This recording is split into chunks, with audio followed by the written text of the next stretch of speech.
ലോകത്തിന് പ്രത്യാശയുടെ സന്ദേശമെങ്കിൽ നാളെയാണ് ക്രിസ്മസ്. പുൽക്കൂടൊരുക്കിയും നക്ഷത്രങ്ങൾ തെളിയിച്ചും തിരുപ്പിറവി ആഘോഷമാക്കാനൊരുങ്ങുകയാണ് ലോകമെമ്പാടുമുള്ള ക്രൈസ്തവ വിശ്വാസികൾ. ഗവർണറും മുഖ്യമന്ത്രിയും പ്രതിപക്ഷ നേതാവും ക്രിസ്മസ് ആശംസകൾ നേർന്നു.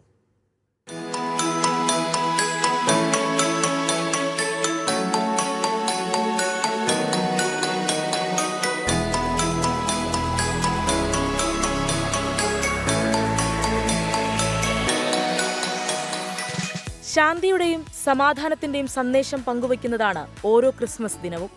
പുൽക്കൂടുകൾ ഒരുക്കിയും നക്ഷത്രങ്ങൾ തെളിച്ചും വിശ്വാസികൾ കാത്തിരിക്കുകയാണ്. പാതിരാ കുർബാനയ്ക്കായി ദേവാലയങ്ങളും ഒരുങ്ങി.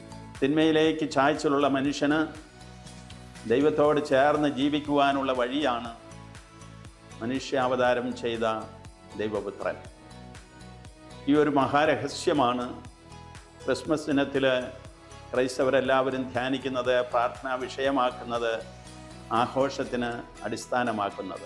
ലോകമെമ്പാടുമുള്ള കേരളീയർക്ക് മുഖ്യമന്ത്രി പിണറായി വിജയനും ഗവർണർ ആരിഫ് മുഹമ്മദ് ഖാനും ക്രിസ്മസ് ആശംസകൾ നേർന്നു. ഏത് വിഷമകാലത്തിനുമപ്പുറം നന്മയുടെ ഒരു നല്ല കാലമുണ്ടാകുമെന്ന സങ്കല്പത്തിന്റെ സാക്ഷാത്കാരമാണ് ക്രിസ്മസ് എന്ന് മുഖ്യമന്ത്രി ആശംസിച്ചു. പരസ്പര സ്നേഹത്തിന്റെയും സമഭാവനയുടെയും സൗന്ദര്യമാണ് ക്രിസ്മസ് ആഘോഷങ്ങളെ ഹൃദ്യമായ അനുഭവമാക്കുന്നതെന്ന് ഗവർണറും പറഞ്ഞു. News desk 24.